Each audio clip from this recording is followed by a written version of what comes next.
Next on Worcester News tonight, a community mourning the loss of a Worcester firefighter 5 years after his death. More from the emotional ceremony. Plus, Worcester now has a connection to a town in Oregon, and there's a sign to prove it. We'll tell you more. Thanks for joining us. I'm Catherine Andrioli. Tonight, dozens honored the memory of John Davies. The veteran firefighter was killed 5 years ago today while fighting a devastating blaze at a three-decker home in Worcester. Our Cam Jandro has more from the memorial service. A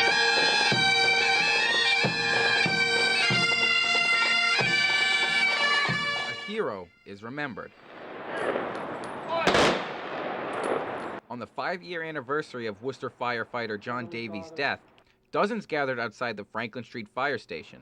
Deputy Chief John Sullivan says he will never forget his coworker and friend. He had a great sense of humor, and he truly impacted everybody that he met, and it was my honor, as well as all of the members of this fire department, to serve with him in the time that he was with us, and he'll be forever in our hearts.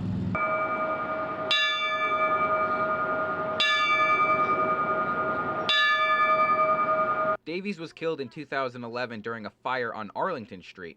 He went back inside the building to make sure no residents were inside when a portion of the three-decker collapsed on him. Worcester Fire Chief Jeffrey Gardell remembers Davies for the sacrifices he made. We all love the job and the people that we do it for, and John was no exception. John Davies made the ultimate sacrifice that night, and we will never forget him for that. Next to a memorial dedicated to Davies, city leaders said thanks to a man who gave his life to serve others. Tonight we honor John Davies, the firefighter and the hero. Tonight we remember John Davies, the father, the family man, and the friend. Greater love hath no man than this, that a man lay down his life for his friends.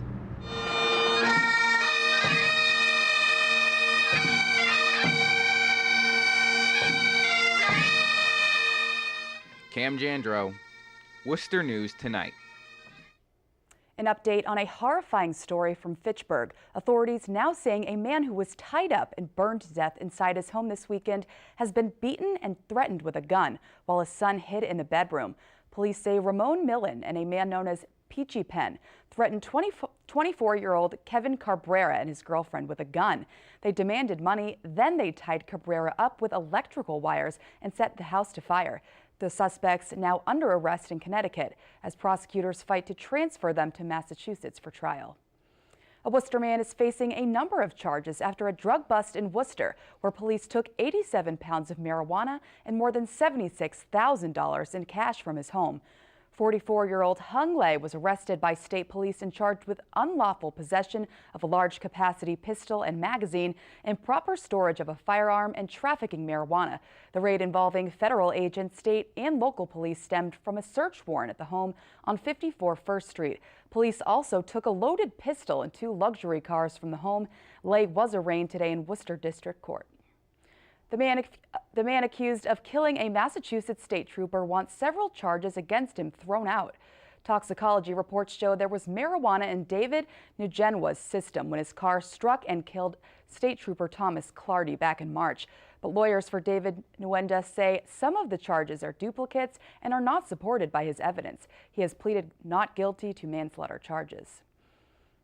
A contractor set to redevelop the old Worcester County Courthouse pulled out of the agreement this week. The city manager is confident they will find a new contractor for the building, and as our Olivia Lemon reports, the Worcester Community Labor Coalition is hopeful the project will get a fresh start. A fresh start, I think, is going to give us a chance to improve on what would have happened here. Frank Kartheiser hopes the next developer of the old Worcester County Courthouse will include local workers on the renovation project. The would-be buyers, Brady Sullivan Properties, told the city Tuesday they are ending their sale agreement to buy the building. Our goal is that economic development would equal community development. So jobs like this at the courthouse, we would use it as a job training for folks from our community who are interested in those pretty good paying jobs and careers. Kartheiser is the co-chair of the Worcester Community Labor Coalition. The coalition and other groups criticize Brady Sullivan's work, saying they did not create local jobs for local people. We want the developer to come in and do the job, but we also want guidelines on how this can benefit the community as well. In April 2015, City Council approved the sale of the property to Brady Sullivan. Worcester News Tonight got a tour inside the old courthouse. It was set to become apartments and retail space. In a press release Tuesday, City Manager Edward Augustus says the city is confident it will be able to find a qualified developer for the project. We're excited to see where the city's at, that things are progressing. We're glad that this is in the mix and is going to be a part of that. Olivia Lemon, Worcester News Tonight. Chances are you have driven down Route 20 if you're from central Massachusetts, but did you know it is the longest road in the country? As our Andy Madison tells us, you can take the roadway all the way to the West Coast, and there's a sign to prove it. Kenmore Square in Boston has a new traffic sign, which also serves as a symbol of just how long U.S. Route 20 is. In Massachusetts alone, it goes through 5 counties and 25 cities and towns, a road drivers know well in central Massachusetts. I'm on Route 20 many times a week. I don't know if the road is the same, but I like Route 20 because it's, you know, the 2 lanes, it's not a crazy highway, and you can take your time and see everything along the way. Route 20 West will take you into New York State and all the way to Oregon. Today's unveiling of the new traffic sign also recognizes Route 20 as the longest continuous road in the country, even longer than I-90. So if driving more than 3,300 miles cross-country is in your wheelhouse, you don't have to go far to find a direct route. Now I have that on my bucket list of things to do, to drive that route. In Shrewsbury, Michael DePiro owns All Fish Aquarium and Bait Shop located off Route 20. Actually, 1996, it's been 20 years. On Route 20? Route 20. He was surprised to hear his business is near such a historic road. I think 90 would go further than Route 20. 90 will only take you as far as Seattle, Washington. The trip to Oregon is more than 260 miles further. Ever been to Oregon? No, not yet. What's the farthest west you've ever been? California. Never mind. Worcester County District Attorney Joseph Early Jr. launched a website link this morning to remember loved ones who lost their battles with drug addiction. The page is called the Memorial Wall. Early believes an important step to fighting the issue starts with a unified community approach. He says the goal is to show people addiction isn't a moral failure, but a chronic disease. So far, there are 10 people from Worcester County on the website.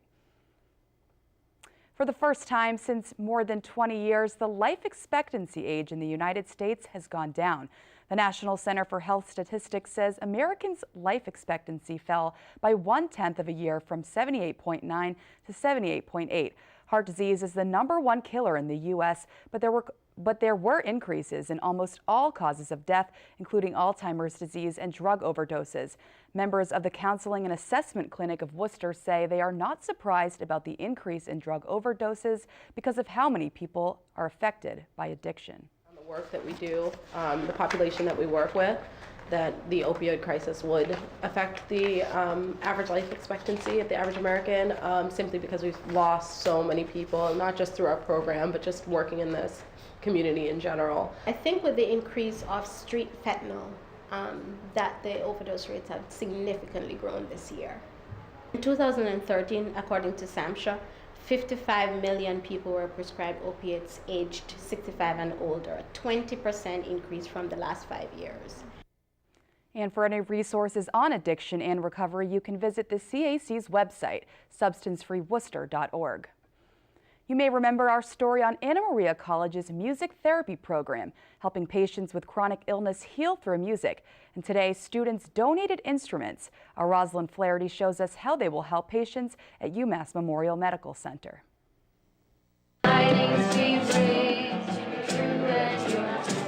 Giving the gift of music. Musical therapy students at Anna Maria College say it can help patients at UMass Memorial Children's Medical Center. It's such a healing tool to be able to accomplish other goals. Trish Jonason is a board-certified music therapist at UMass Memorial.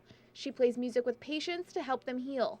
She says the donated instruments directly benefit her pediatric patients. Coping with pain, coping with anxiety, coping with the fear of being hospitalized. Music is a way for them to engage in something that's really creative and fun. Tiffany Ediosaki was diagnosed with a rare muscle cancer in July. Tiffany and Trish work together all the time. Tiffany sings while Trish plays an instrument. It's nice because it takes your mind off of everything. Tiffany's mom says she feels better after her sessions, and Tiffany agrees. When I first started chemo, I had reactions and to where like I couldn't breathe. And when Trish started coming during the chemo, the reactions stopped. And I think, so now I want her here for everything, every time I have a surgery. Jonason says having more instruments will be helpful and give her more options to heal patients with the sound of music. There's a novelty in my job where I can walk into a room with a bag of instruments and a guitar on my back, and that magic in itself of somebody's here to play with me and do something that's not scary and not invasive is really beautiful. Rosalind Flaherty, Worcester News Tonight. And a special night for the Friendly House of Worcester tonight at the 22nd annual Galaxy of Stars Gala. It was a full house at the Manor Restaurant in West Boylston with hundreds of people attending. The event is the biggest fundraiser of the year for the Friendly House. The profits are used for the Friendly House Christmas program and also for youth programs.